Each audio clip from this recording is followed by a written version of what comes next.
Agora, Flávio, é o que o Vanderlei falou, a gente estava falando também hoje no Morning Show Sports.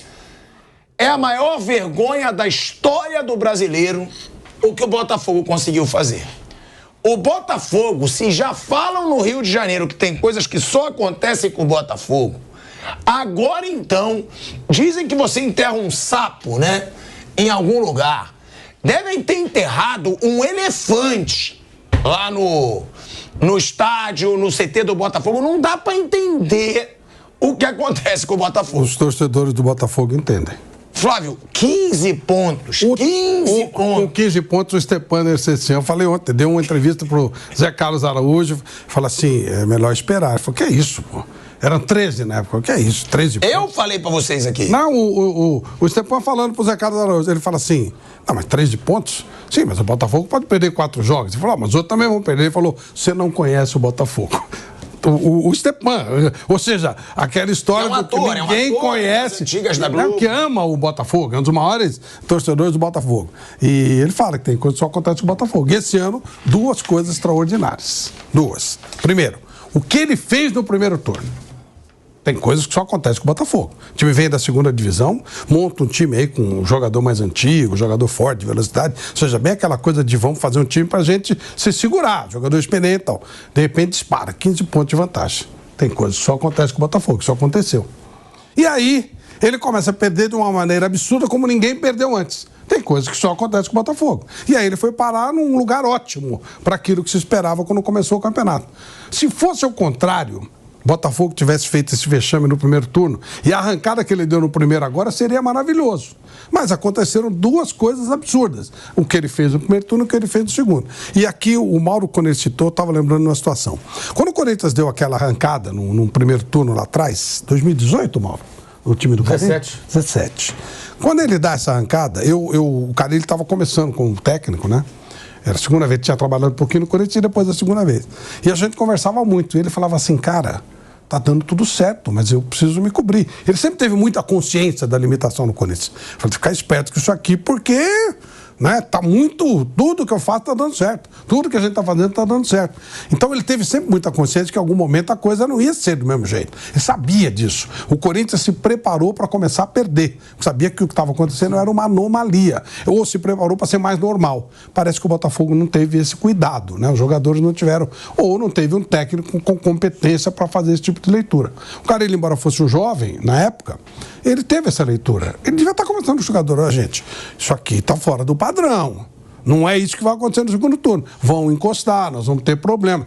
E já preparou os caras para essa situação. O Botafogo não parecia preparado para isso. Quando ele perde o primeiro jogo lá no tapetinho, acho que foi contra o Goiás. É o Flamengo depois do Goiás, né? O Flamengo era novo. Empata com o Goiás. Ele começa... É que ele só ganhava no tapetinho todas, 100%. Ele perde o Flamengo, empata com o Goiás, aí... eles não estavam preparados para isso. O Corinthians do Carilli, ao contrário, sabia, tinha noção exata que o que foi feito naquele primeiro turno foi anormal. O Botafogo não. O Botafogo, não sei por que cargas d'água, mesmo com jogadores experientes, então faltou um técnico, né? Para dizer, olha, gente, o que está acontecendo não é normal. Não é normal. E aí aconteceu essa queda absurda. Quando começou a cair, não tinha mais como se segurar, e aí deu no que deu. Mas o Botafogo, se você olhar a classificação do Botafogo, ela está ótima. Muito acima da expectativa. Muito acima. Ah, mas aí vem esse discurso aí do Textor, que aí é uma impura enganação também. O quê? O Textor tentou agora, no final, falar isso. Temos que ver que vamos estar brigando por uma Libertadores. Mas o Botafogo... Tá bom, mas porque foi o ano. Pelo ano, não. Mas não dá pra você levar Pera um pouquinho. O time do Botafogo Pera um pouquinho. O Botafogo não consegue se classificar na final do Campeonato Carioca. Ele vai pra Taça Guanabara. Flávio, ele já demonstrava essa instabilidade. Isso seria maravilhoso se ele estivesse disputando a vaga pela Libertadores. E se fosse ao contrário? Não, mas não se ele tivesse 15 pontos de vantagem. Se fosse ao contrário. Se ele tivesse tomado as porradas que tomou no primeiro turno, e no segundo turno reagido. Mas na média, nenhum de nós aqui, teria coragem de apontar o Botafogo como claro Libertadores. Então, e ele vai pra Libertadores. Estava como um dos times que ia brigar pra isso, por isso que eu tô falando. Nessa leitura, a campanha foi ótima, não foi boa, foi ótima. Agora, no papelão, Mas também tem o outro lado. O absurdo do primeiro turno é o absurdo do segundo. Tem coisas que só acontecem com o Botafogo. Mas na média, nossa, foi muito acima. Agora fica essa imagem horrorosa, né? Desse bate-papelão do segundo turno. Mas o primeiro turno também foi uma coisa totalmente maluca. Então o Botafogo conseguiu fazer duas loucuras. Uma como ninguém fez para subir e outra como ninguém fez para descer. Negócio muito louco. Ô, Mauro, o Flávio falou esse discurso que falou também o Textor. Ah, mas se você for levar em consideração como a gente entrou no Campeonato Brasileiro, o que esperavam foi bom. Pra mim foi péssimo. Se eu sou torcedor do Botafogo, eu ia estar transtornado com o que aconteceu nesse campeonato e o torcedor tá. E eu não sei se você viu que o Diego Costa deu uma declaração razoavelmente polêmica. Que ele diz que o Botafogo meio que deu uma empinada no nariz ali. Que deu uma... Eles acreditaram que eles já teriam sido campeões. Acreditaram que o que fizeram na arquibancada deixaram refletir dentro de campo. Não sei se você viu. Eu vi. O que você acha? A gente vai para um break. A gente vai para um break na Rádio Jovem Pan. Seguimos no YouTube. O Diego Costa fez essa declaração. Realmente faltou humildade pro Botafogo? Mas aí falar agora não adianta, né? Ele é um jogador experiente, né? Se ele não tinha que falar isso, se é que ele não falou, né? Talvez tenha falado, ninguém tenha dado ouvidos. Era lá dentro, antes. Porque houve vários momentos que o Botafogo poderia ter caído na real. O problema é que quando o clube pôs 14 pontos de frente, criou-se uma ideia de que seria campeão de forma antecipada e com facilidade. Aí que entrou no modo ilusão. O ideal ali é você entender o seguinte: olha, nós temos uma vantagem grande, mas é difícil manter essa vantagem. Provável que a gente perca alguns pontos e que os outros se aproximem, ou nós acabemos aqui próximos dos que estão ali no bloco de baixo.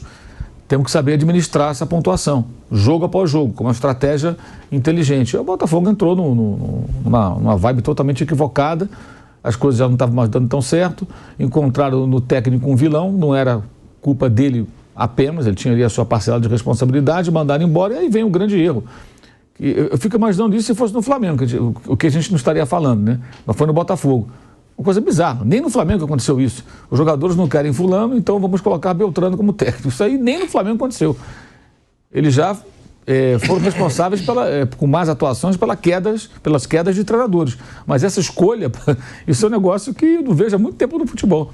E foi explícito, né? Os jogadores querem um Lúcio Flávio. Ok. Aí o Textor, né, que é o dono, concordou. Ele errou muito também. Aí aquela coisa de ficar sempre achando que o time está sendo prejudicado pela arbitragem, como se... Pode até ter sido prejudicado aqui ou acolá, mas atribuir só a isso a derrocada é uma coisa que não tem o menor cabimento. Um negócio domingo muito curioso. Quando na transição entre o Luiz Castro e o Bruno Lage, o Botafogo foi buscar o Cláudio Caçapa lá embaixo, lá longe, lá na França. Ele trabalhava na França. E o Lúcio Flávio já estava lá. Para a transição de 4 jogos não serviu, mas para técnico definitivo serviu. É muito louco isso, né? Os jogadores pediram e eles concordaram. Então tem erros graves aí também da gestão. É isso aí. No caso do dono do clube, das pessoas que comandam o futebol. Diz que está arrependido de ter atendido. O Botafogo tem um executivo de futebol, tem pessoas profissionais trabalhando ali. Não teve ninguém para dizer para o americano e falar assim: ô Textor, esse caminho é perigoso, cara. A gente não pode colocar um técnico porque os jogadores querem. Onde já se viu? Nas suas empresas as pessoas escolhem os seus chefes, né? Nós queremos que o chefe seja o fulano de tal. Claro, lógico, ele é bonzinho, ele é legal. Não, você vai colocar quem está mais preparado. E era muito evidente que o Lúcio Flávio só trabalhava no Botafogo, que foi um jogador do clube, já estava ali e foi ficando. Mas ele não tinha feito nada que justificasse aquela oportunidade. E deram a ele a chance e ele não estava pronto, ele piorou. É só analisar a maneira como o Botafogo jogava. A derrota do Palmeiras não é só uma questão do pênalti perdido. Os gols, terceiro e quarto gols do Palmeiras, são de uma bagunça defensiva absurda. Ó, a gente vai voltar aí pra Rádio Jovem Pan, eu devolvo a palavra pro Mauro. De volta, hein? De volta à Rádio Jovem Pan, agora na rádio e no YouTube. Quer concluir, Mauro? Não é isso, é isso. Bom, Vanderlei Nogueira, a gente tá falando aí dessa situação do Palmeiras. É um Palmeiras que vai pra mais um título brasileiro, né? Que ninguém esperava que esse título fosse fugir do Botafogo, agora que só aumenta a hegemonia de Palmeiras e Flamengo. Verdade. É impressionante. Se a gente for falar de Palmeiras e Flamengo desde 2018, Palmeiras, 3 títulos brasileiros. Flamengo, 2 títulos brasileiros. Palmeiras, 2 títulos de Libertadores. Flamengo, 2 títulos de Libertadores. Palmeiras, 1 título de Copa do Brasil. Flamengo, 1 título de Copa do Brasil. E aí os dois ganhando estaduais, ganhando Recopa Sul-Americana, Supercopa do Brasil. Eu não me lembro de ter tido uma hegemonia tão longa de 2 clubes brasileiros por tanto tempo. Teve alguma hegemonia, teve aquele São Paulo tricampeão brasileiro, mas que aí não era campeão da Libertadores junto, tantas vezes consecutivas. É impressionante o momento de Flamengo e Palmeiras. Pra quem... Flamengo, momento, tá? Porque o ano foi um lixo. Mas a gente achou que ia ser quebrada a hegemonia. Alguém vai ganhar o brasileiro sem ser Flamengo e Palmeiras. Flamengo e Palmeiras não vão conquistar os títulos mais importantes do ano. E aí o Palmeiras vai e conquista. E os dois são os dois poderosos. Tem a caixa pesa muito, né? O cofre pesa muito. E mesmo com todo o descontentamento que o Flamengo está criando e gerando nos últimos tempos, você, todos nós, todos entendemos que 2024, se a coisa estiver um pouco mais ajeitada, ele vai continuar muito forte e pode sim começar a ganhar aquilo que disputar. A chegada do Tite é importante, muito importante. A comissão técnica é uma comissão técnica que tem status importante. O Flamengo está tentando fazer mudanças aí, fazendo despedidas de jogadores que já estão terminando a participação deles no Flamengo, mas podem caminhar por outras equipes. O Felipe vai parar, é verdade, mas não importa. E está preparando, digamos assim, contratações, imagino, com o dedo já atento do professor Tite. Então, o Flamengo, que não foi bem, está sendo desconfortável para a torcida nos últimos tempos, muito provavelmente será melhor do que esse ano na próxima temporada. E o Palmeiras, né, vem acumulando vitórias, títulos, ele não foi brilhante como na temporada passada, mas chega forte para 2024 novamente. Se vai contratar ou não, resta esperar um pouquinho, mas tem uma base importante que pode ser usada pelo Abel ou por outro treinador. Então é exatamente isso. Vai para a Libertadores, os dois, né, Flávio, continuam sendo muito favoritos. São os favoritos de novo. Muito fortes, né? Com relação aos clubes dos outros países, eles podem ficar mais ou menos.